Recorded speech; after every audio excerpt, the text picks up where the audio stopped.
Não venha ao casamento. Essa foi a mensagem que minha mãe me enviou às 7h42 de uma quinta-feira, enquanto eu estava ajoelhada no piso de concreto do meu galpão, amarrando faixas de cadeiras cor marfim em pacotes organizados para a recepção que, aparentemente, ela não queria mais que eu participasse. Meu nome é Isadora Quintela, tenho 34 anos, sou mãe solo de 2 filhos e dono de uma pequena empresa de aluguel de itens para eventos em Minas Gerais, que construí depois do divórcio com uma van, um galpão de armazenamento e um cartão de crédito que antes me aterrorizava toda vez que eu passava. Passei 3 meses transformando o casamento da minha irmã no tipo de celebração que ela nunca conseguiria bancar sozinha. Eu paguei o sinal do salão, reservei a iluminação personalizada pela conta da minha empresa, emprestei o arco floral, a parede de champanhe, os jogos de mesa, os corredores de tecido, toda a minha equipe de sábado e, pior de tudo, usei meu próprio cartão para segurar o saldo final porque minha mãe disse: "Família ajuda família, Isadora. Não torne isso constrangedor." Então meu celular vibrou de novo. Você e seus filhos só deixam as coisas desconfortáveis. Antes que eu pudesse respirar, minha irmã respondeu no grupo da família com um emoji de riso. Não uma ligação, não um pedido de desculpas, só aquela carinha amarela inclinada, como se minha humilhação fosse entretenimento. Fiquei olhando para a mensagem até as letras pararem de parecer reais. Meus filhos não eram desconfortáveis. Tinham 8 e 10 anos. Haviam feito cartões artesanais para a tia. Treinaram andar devagar porque achavam que poderiam ajudar a carregar flores. E eu, aparentemente, era útil o suficiente para pagar, entregar, coordenar e resolver emergências, mas não limpa o bastante para sentar à mesa. Limpei as mãos no jeans, abri o contrato do salão, verifiquei a linha de autorização de pagamento e digitei uma frase de volta. Então vocês não vão precisar do meu cartão para o salão. Observei os 3 pontinhos aparecerem da minha mãe, depois desaparecerem, depois aparecerem de novo. Foi o momento em que percebi que eles não haviam esquecido que eu era família.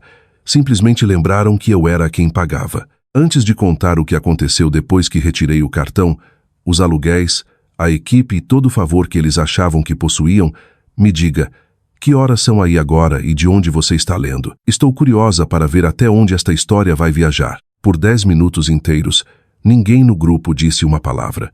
Aquele silêncio me contou mais do que qualquer pedido de desculpas poderia. Minha mãe não estava pensando no que dissera sobre meus filhos. Minha irmã não se arrependia do emoji de riso. Eles estavam calculando. Estavam lembrando das coisas que pediram para colocar temporariamente no meu nome, porque os fornecedores confiavam mais na minha empresa do que numa noiva com 3 depósitos recusados e um noivo que vivia dizendo: "Vamos pagar depois." Da lua de mel. Fiquei no meio do galpão, cercada pelo casamento que eles construíram com o meu trabalho. Havia 200 carregadores com borda dourada empilhados contra a parede, 12 caixas de vasos cilíndricos de vidro, jogos de mesa marfim passados e etiquetados por número de mesa e um backdrop personalizado com as iniciais da minha irmã, embalado com cuidado em espuma. Minha assistente perguntou se eu estava bem e quase disse sim, porque essa tinha sido minha resposta padrão a vida toda. Sim, estou bem quando você pega dinheiro emprestado e esquece de devolver. Sim, estou bem quando você me chama de dramática por estar cansada. Sim, estou bem quando trata meus filhos como acessórios que pode esconder quando não combinam com a foto. Mas naquela manhã, a palavra não saiu. Falei para ela tirar um almoço mais cedo, tranquei a porta da frente do escritório e puxei todas as faturas ligadas ao casamento. Os números fizeram meu estômago revirar. Sinal do salão R, 4.800 no meu cartão. Depósito de iluminação R, 1.150 pela conta do fornecedor.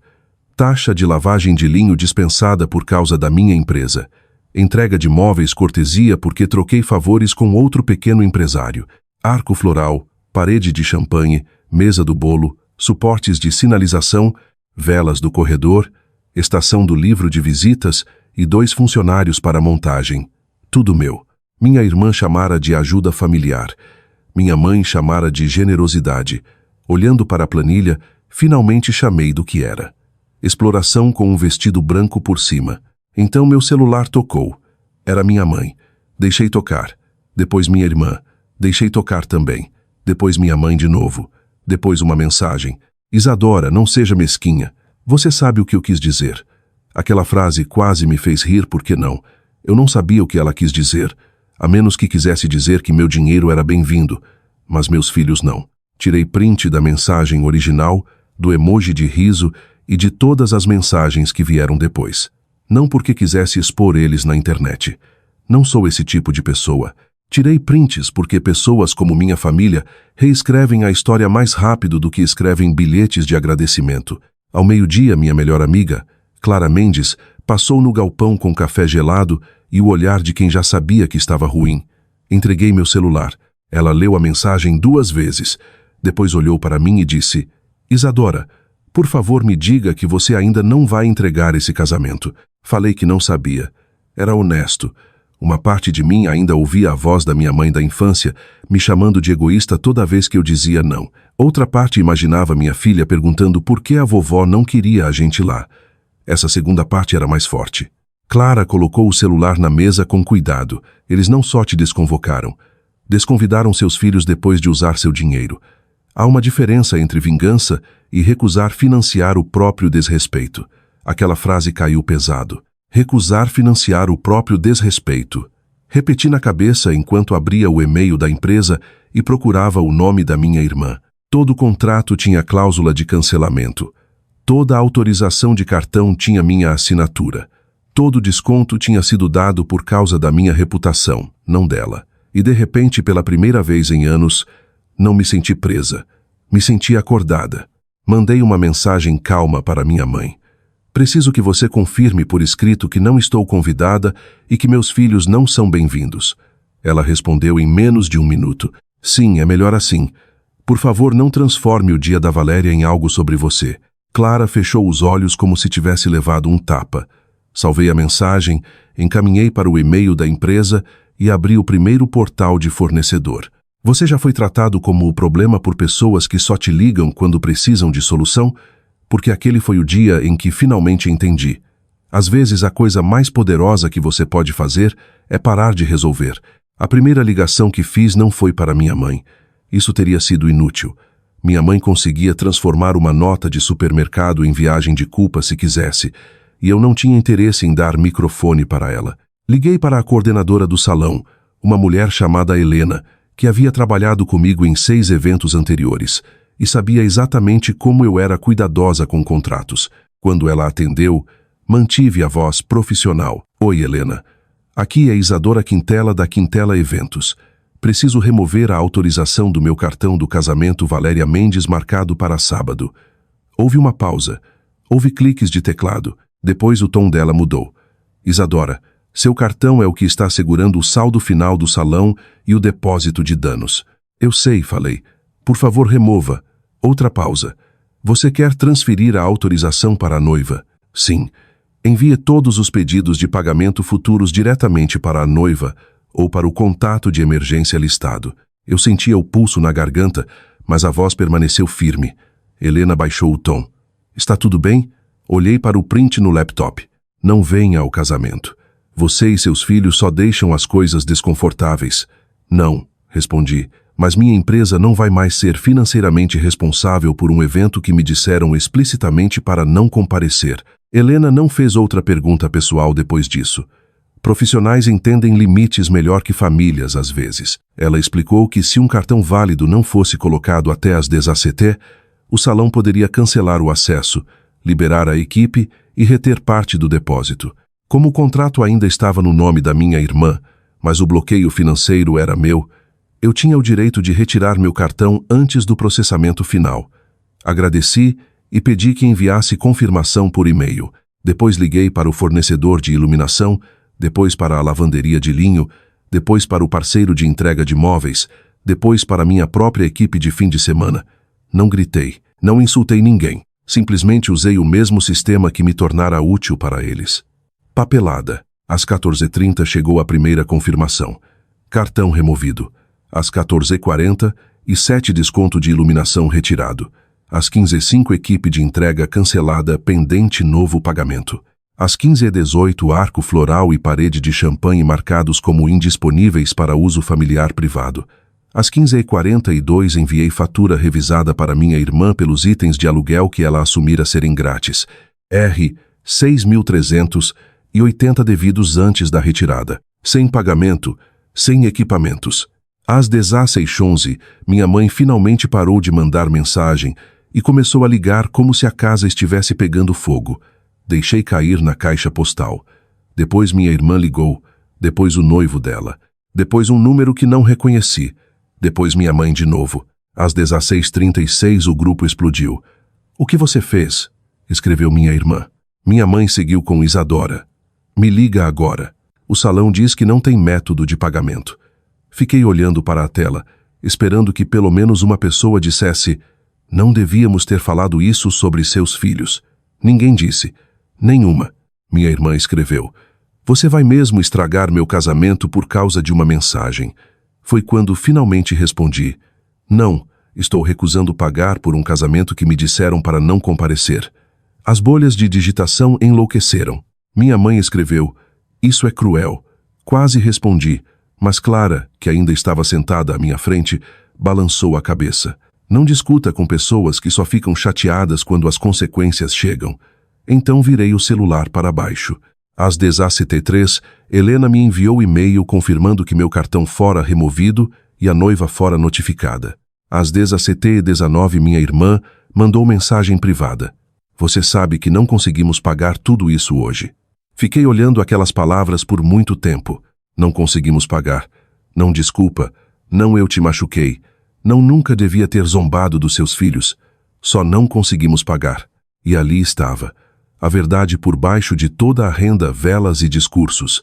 Eles nunca haviam planejado um casamento. Haviam planejado me usar como fundação invisível e depois reclamar que eu deixava o ambiente desconfortável. Naquela noite cozinhei jantar para meus filhos, ajudei com lição de casa e não mencionei o casamento. Mas depois que eles dormiram, ouvi o primeiro áudio.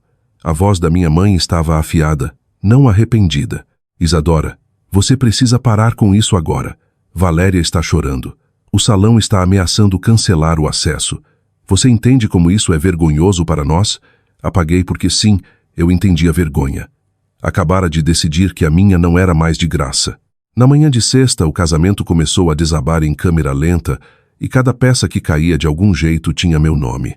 Minha mãe enviou 12 mensagens antes das 8. A primeira dizia: "Precisamos conversar como adultas." A segunda: "Sua irmã não dormiu." A terceira: "As pessoas estão fazendo perguntas." A quarta finalmente chegou perto da verdade, mas ainda errou: "Você está punindo todo mundo porque seus sentimentos se machucaram." Quis jogar o celular do outro lado da sala. Meus sentimentos não se machucaram como se eu tivesse sido deixada de fora de um almoço. Meus filhos foram chamados de desconfortáveis pela avó, riram da tia e foram apagados de um casamento familiar depois que eu paguei para tornar aquele casamento possível. Isso não era sentimentos machucados, era uma conta vencendo. No galpão encontrei meus funcionários esperando quietos, fingindo não notar meus olhos inchados. Reuni eles perto da área de carga e contei a verdade sem drama. O casamento Valéria Mendes não é mais um evento familiar patrocinado pela empresa. Nenhum equipamento sai sem pagamento. Ninguém trabalha na montagem a menos que um novo contrato seja assinado. Um dos membros da equipe perguntou: "Mesmo sendo sua irmã?" Olhei para ele e disse: "Especialmente porque é minha irmã." Aquela frase surpreendeu até a mim. Por anos, família tinha sido a desculpa para pior tratamento, pagamentos atrasados, exigências de última hora e chantagem emocional. Família significava que minha irmã podia mudar o mapa de lugares à meia-noite e esperar que eu consertasse. Família significava que minha mãe podia oferecer meu tempo sem perguntar. Família significava que meus filhos podiam ser convidados quando ficavam bonitinhos nas fotos e excluídos quando a presença deles deixava os adultos desconfortáveis. Não mais. Por volta das 10, minha irmã finalmente veio ao galpão. Não veio sozinha. Minha mãe entrou atrás dela usando óculos escuros dentro de casa, que sempre foi seu jeito de anunciar que tinha chorado e queria crédito por isso. Minha irmã parecia menor que o normal sem a confiança de noiva. Por um segundo quase amoleci. Depois ela abriu a boca. Você deixou claro seu ponto, disse. Podemos pegar as coisas agora? Ri uma vez. Não porque era engraçado, mas porque meu corpo não sabia o que mais fazer. Essa é sua desculpa? Minha mãe deu um passo à frente. Isadora, isso já foi longe demais. Virei para ela. Não, mãe. O que foi longe demais foi você me dizer que meus filhos deixam as coisas desconfortáveis depois que usei minha empresa para segurar o evento inteiro. Minha irmã cruzou os braços. Meu Deus, não era sobre as crianças. Era sobre a vibração. Você sempre age de vítima e as pessoas percebem. Lá estava de novo. O talento familiar de insultar você e depois diagnosticar sua reação. Fui até a mesa. Peguei a fatura impressa e coloquei entre nós. Aqui está o total atualizado de aluguel. Se pagar, pode alugar o que está disponível. Senão, nada sai deste galpão. Minha mãe olhou para o número como se eu tivesse escrito em outra língua. R. 6.380 pela sua própria irmã. Esse é o número com desconto, falei. A tarifa cheia é maior. O rosto da minha irmã ficou vermelho. Você é nojenta. Assenti devagar. E mesmo assim ontem você queria meu cartão nojento, meu estoque nojento, minha equipe nojenta e meus filhos nojentos escondidos das fotos. A sala ficou em silêncio. Pela primeira vez nenhuma das duas tinha resposta pronta. Minha mãe tentou outro ângulo. Seu pai teria vergonha. Isso costumava funcionar comigo. Costumava fazer meu peito afundar porque meu pai morrera antes de ver o que nossa família se tornara. Mas naquele dia olhei para ela e disse: papai me ensinou a nunca assinar cheque em branco para quem não me respeita. Seus lábios se abriram. Minha irmã pegou a fatura e amassou a ponta no punho. Você vai se arrepender quando ninguém da família falar com você. Pensei nisso. Realmente pensei. Depois falei: se o preço de ser falada é deixar vocês humilharem meus filhos, posso pagar o silêncio. Elas saíram sem pagar. 15 minutos depois minha mãe mandou: você destruiu sua irmã. Respondi com a primeira e única pergunta que me restava. Por que ela foi tão fácil de destruir sem meu dinheiro? A noite de sexta deveria ser o jantar de ensaio. Em vez disso, virou a primeira rachadura pública na fantasia que minha mãe vendera para todo mundo. O jantar fora planejado para a sala de jardim menor no mesmo salão, com as mesas de coquetel da minha empresa, minhas lanternas, meus caminhos de mesa e a tela de slideshow que eu concordara em fornecer. Sem pagamento, nada chegou.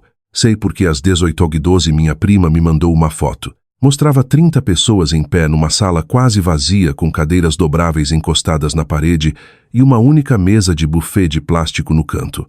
A legenda dizia: o que está acontecendo? Não respondi de imediato.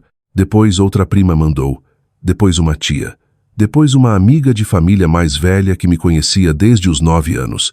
A história que minha mãe contara para eles era simples. Isadora ficou emocional e puxou tudo porque queria atenção. A história que a sala via era diferente.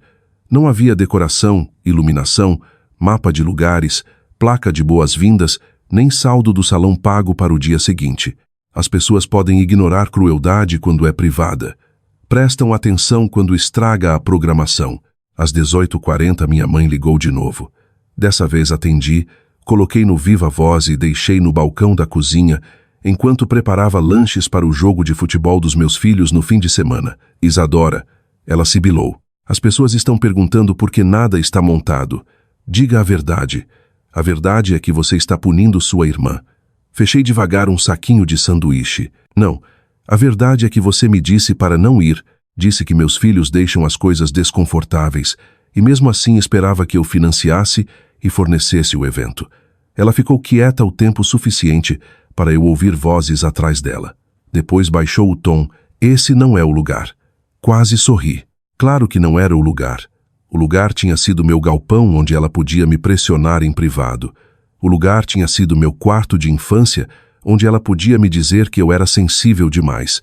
O lugar tinha sido qualquer lugar sem testemunhas. Agora que as pessoas estavam olhando, de repente a dignidade importava. Minha irmã pegou o telefone. Você está feliz? A voz dela estava rouca, mas ainda com raiva. Os pais do meu noivo estão aqui. O chefe dele está aqui. Todo mundo acha que estamos quebrados. Estão? Perguntei. Ela ofegou. Como ousa, Valéria? Você planejou um casamento usando dinheiro que não tinha e apoio que não respeitava. O que achou que ia acontecer quando a pessoa que pagava fosse removida? Ela começou a chorar então. Lágrimas reais ou estratégicas? Ainda não sei. Você é minha irmã. Aquela frase me acertou mais forte do que eu esperava, porque eu quisera que ela lembrasse disso antes de rir, antes de deixar meus filhos serem excluídos, antes de me tratar como fornecedora que podia envergonhar para trabalhar de graça. Eu também era sua irmã ontem, falei. Você riu. Houve silêncio. Pela primeira vez ela não negou. Sussurrou. Mamãe disse que seria mais fácil se você não viesse. Minha mãe estalou ao fundo. Valéria. Aquela única palavra me contou tudo. Minha irmã não inventara a exclusão. Minha mãe orquestrara. Talvez achasse que meu divórcio me tornara. Talvez achasse que meus filhos puxariam atenção. Talvez achasse que sogros ricos julgariam nossa família se uma mãe solo chegasse com 2 filhos e sem marido. O motivo exato não importava mais. O que importava era que decidiram que eu era boa o suficiente para pagar, mas não boa o suficiente para ser vista. Ouvi a voz da minha tia atrás deles perguntando: Lúcia, o que você disse para Isadora? Depois outra voz: Espera, Isadora pagou por isso? A respiração da minha mãe mudou. A parede estava rachando. Ela sussurrou: Vamos discutir isso depois. Não, falei. Vocês vão discutir agora porque vocês me tornaram a vilã numa sala cheia de pessoas que estão dentro das consequências. Então encerrei a ligação. Minhas mãos tremeram depois. Não vou fingir que me senti poderosa o tempo todo. Me senti mal. Me senti triste. Me senti como uma menininha que finalmente revidara contra adultos que nunca deviam ter lá feito conquistar amor. Mas por baixo de tudo havia algo sólido. Meus filhos entraram na cozinha perguntando por que meu celular não parava de vibrar. Olhei para os rostos deles, inocentes e brilhantes, e soube que fizera a escolha certa. Se eu tivesse engolido o insulto, entregado o casamento e sorrido em fotos onde não fora convidada para estar, o que teria ensinado a eles? Que amor significa aceitar desrespeito, que família pode te machucar desde que precise de algo depois. Não, naquela noite ensinei sem explicar. Limites não são crueldade. Às vezes limites são a primeira prova de que você finalmente acredita que merece proteção. A manhã de sábado começou com 76 chamadas perdidas. Não exagero, 76.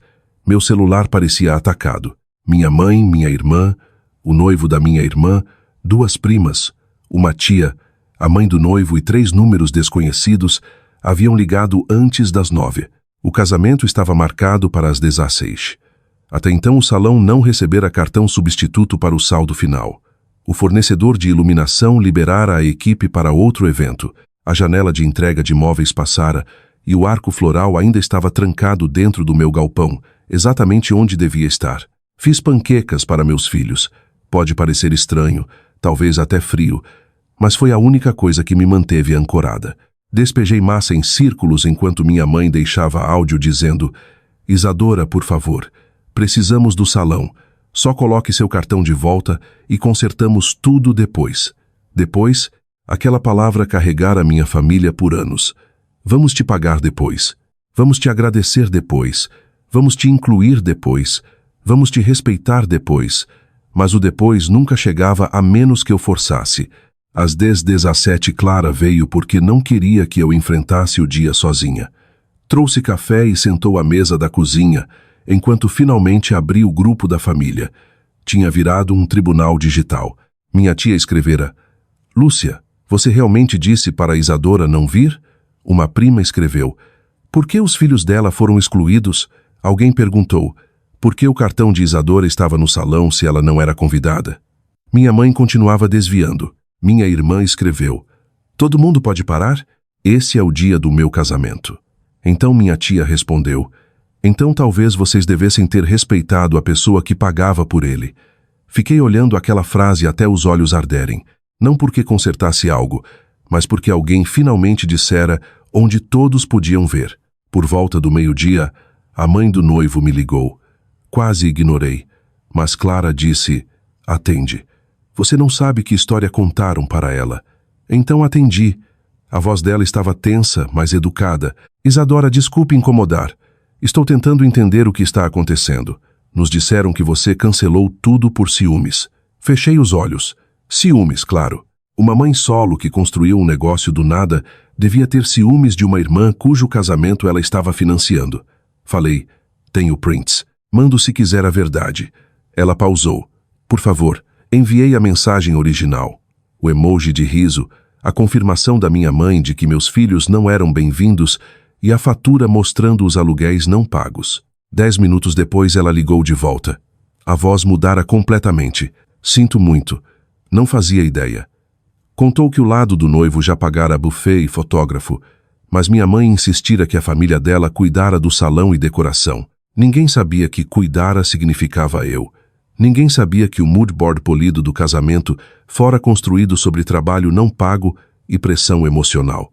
Às 13h30 o salão cancelou oficialmente o acesso à cerimônia, a menos que pagamento integral e novo depósito de danos fossem feitos em 1 hora. O noivo da minha irmã aparentemente tentou 3 cartões, um recusado, um com limite insuficiente. Um acionou o bloqueio de fraude. Às 14h08 minha irmã me mandou áudio. Não toquei de primeira, depois toquei. Ela chorava tanto que mal conseguia entender. Isadora, por favor. Sei que errei. Sei que o emoji foi maldoso. Sei que mamãe não devia ter mandado aquilo. Mas por favor não faça isso hoje. Por favor não me faça casar num salão de igreja. Fiquei bem quieta. Ali estava, a coisa mais próxima de desculpa que recebera, embrulhada em pânico, chegando só quando a imagem estava ameaçada. Quis acreditar, quis resgatá-la. Era o velho reflexo, o que me mantivera exausta por anos. Então minha filha entrou vestindo a camisa de futebol e perguntou, «Mãe, a tia Valéria ainda não quer a gente?» Clara olhou para a mesa. Senti algo dentro de mim ficar quieto. Não raiva, não drama, só clareza. Mandei de volta para minha irmã. Espero que você ainda se case hoje, se casamento é o que importa. Mas não vou restaurar as coisas que vocês só valorizaram depois de perder. Às 15h12, o grupo da família recebeu mensagem da mãe do noivo. A cerimônia foi transferida para o Salão Paroquial de São Marcos. Detalhes da recepção pendentes. Aquela frase se espalhou pela família como um trovão. Sem salão de baile, sem terraço de jardim, sem parede de champanhe, sem iluminação de designer, sem ilusão cuidadosamente curada. Só um salão de igreja, mesas dobráveis emprestadas, flores de supermercado e uma sala cheia de gente que agora sabia exatamente por quê. Minha mãe ligou uma última vez antes da cerimônia. Atendi porque queria ouvir se o orgulho sobrevivia ao colapso completo. Nos primeiros segundos ela não disse nada. Depois sussurrou. Você me envergonhou na frente de todo mundo. Olhei para meus filhos amarrando os sapatos perto da porta. Não, mãe, falei. Eu parei de encobrir vocês na frente de todo mundo. Há uma diferença. Ela desligou. Não fui ao casamento.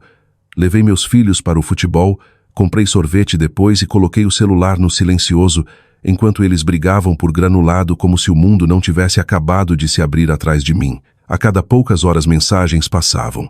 Uma prima mandou foto do salão paroquial. A noiva e o noivo estavam em pé debaixo de uma cruz de madeira simples, com 2 buquês de supermercado dos lados. Minha irmã estava linda porque dor não apaga a beleza, mas também parecia furiosa. Minha mãe estava sentada na primeira fila, dura como pedra, enquanto as pessoas cochichavam atrás dela.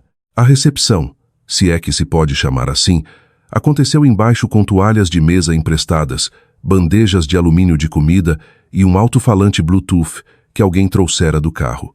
Foi trágico? Talvez. Foi ilegal, cruel ou imerecido? Não. Eles ainda tiveram um casamento. Ainda trocaram votos.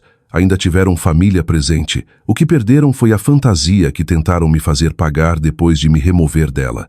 Essa distinção importava. Por volta das 21h, depois que meus filhos dormiram, abri a mensagem mais longa da minha irmã. Não era perfeita. Não era o grande pedido de desculpas com que as pessoas sonham, mas foi a primeira mensagem que ela já me mandou que não pedia algo no primeiro parágrafo. Escreveu, eu te odiei hoje. Depois ouvi o que mamãe contou para as pessoas e me odiei também. Não devia ter rido. Não devia ter deixado ela excluir seus filhos. Estava com medo que o casamento parecesse barato e deixei isso importar mais que você. Li aquela linha 3 vezes. Estava com medo que o casamento parecesse barato. Ali estava, a feiura honesta por baixo de tudo. A mensagem da minha mãe veio mais tarde, logo depois da meia-noite. Você deixou seu ponto claro. Espero que esteja satisfeita. Não respondi. Satisfação não era a palavra certa. Não me senti feliz que minha irmã chorara num salão de igreja. Não me senti orgulhosa que minha mãe ficara envergonhada. Histórias de vingança fazem as pessoas pensarem que o final são fogos de artifício, mas às vezes o final é só silêncio. Um silêncio limpo. Um silêncio onde ninguém grita exigências pelo seu celular. Um silêncio onde seus filhos dormem em paz porque não sabem as palavras exatas que a avó usou sobre eles. Um silêncio onde você finalmente entende que a paz pode parecer solitária antes de parecer segura. Na manhã seguinte acordei com menos mensagens. Minha tia escrevera: "Desculpe não sabermos." Uma prima disse: "Você estava certa." A mãe do noivo mandou um bilhete curto agradecendo por contar a verdade e pedindo desculpas pela forma como fui tratada. Minha irmã não pediu dinheiro. Minha mãe não pediu ajuda. Pela primeira vez em anos, meu celular não era uma coleira. Fui ao galpão, destranquei a porta e fiquei entre as coisas que quase foram usadas para decorar minha própria humilhação. A parede de champanhe ainda estava embalada. O arco floral ainda encostado na parede dos fundos. Os carregadores dourados ainda empilhados organizados, esperando clientes que pagariam direito e diriam obrigado sem precisar lembrar. Passei a mão na borda de uma mesa e pensei em todos os anos em que confundi ser necessária com ser amada. Não são a mesma coisa. Ser necessária pode te tornar útil. Ser amada te torna segura. Minha família precisara de mim alto e me amara condicionalmente. E quando interrompi o arranjo, chamaram de crueldade porque confundiram meu silêncio com permissão. Uma semana depois, minha irmã pediu para conversar. Concordei em encontrar num café público, não porque tudo estivesse perdoado, mas porque limites não precisam te deixar amarga. Ela chorou, pediu desculpas de novo, dessa vez sem mencionar dinheiro ou vergonha. Admitiu que minha mãe dissera que ter meus filhos lá mudaria o tom e que eu provavelmente faria o dia sobre ser deixada para trás. Ouvir aquilo doeu, mas também me libertou porque a versão de mim que eles excluíram nem era real. Era um personagem que criaram para não se sentirem culpados, usando a mim de verdade. Falei para minha irmã que a amava, mas não seria mais o fundo de emergência da família. Falei que meus filhos nunca mais seriam opcionais, baseado na imagem de alguém. Falei que qualquer relação comigo tinha que incluir respeito quando ninguém estava olhando, não só desculpas quando todos estavam. Ela assentiu e pela primeira vez não discutiu. Minha mãe demorou mais. Pessoas como ela não pedem desculpas rápido porque desculpa exige abrir mão do papel de vítima. Por semanas enviou pequenas mensagens disfarçadas de ofertas de paz, um emoji de coração, uma foto da minha infância, pensando em você. Respondi só quando quis. Isso era novo. Isso era liberdade. Eventualmente ela escreveu: "Não devia ter dito o que disse sobre as crianças. Não foi suficiente para apagar a ferida, mas foi suficiente para provar que ela sabia onde a ferida estava. Não corri de volta. Não convidei ela no dia seguinte. Simplesmente escrevi: obrigada por reconhecer. Vamos precisar de tempo." E foi isso que me dei. Tempo, não culpa, não resgate, não outro cheque em branco assinado em nome de família. Tempo. Se esta história deixar algo é isto, família não é licença para usar alguém até quebrar. Amor não exige que você financie eventos onde é desrespeitado, proteja pessoas que insultam seus filhos ou sorria através da humilhação para que outros possam ter um dia bonito. Limites não são vingança quando simplesmente devolvem a responsabilidade para quem criou o problema. Respeito próprio não é egoísmo. É educação para quem achou que sua bondade não tinha limite. E às vezes o momento em que você para de pagar pelo próprio desrespeito é o momento em que todos finalmente veem o que você estava carregando. Então me pergunte, se sua própria família te dissesse para não ir, mas ainda esperasse seu dinheiro, você pagaria mesmo assim? Ou tomaria tudo de volta como eu fiz? E você já precisou impor um limite com alguém que amava porque amar estava começando a custar você mesmo? Você passa meses ajudando sua irmã a criar o casamento perfeito. Usa seu próprio cartão de crédito, seu próprio negócio, seu próprio tempo e ainda deixa sua família explorar seu apoio como se fosse algo a que eles têm direito. Uma mensagem muda tudo. Sua mãe diz para você não ir porque você e seus filhos deixam as pessoas desconfortáveis. Naquele momento, você percebe que eles nunca realmente quiseram você lá. Eles só queriam o que você podia fornecer. Você passa meses ajudando sua irmã a criar o casamento perfeito. Usa seu próprio cartão de crédito, seu próprio negócio, seu próprio tempo, e ainda deixa sua família explorar seu apoio como se fosse algo a que eles têm direito. Uma mensagem muda tudo. Sua mãe diz para você não ir porque você e seus filhos deixam as pessoas desconfortáveis. Naquele momento, você percebe que eles nunca realmente quiseram você lá. Eles só queriam o que você podia fornecer.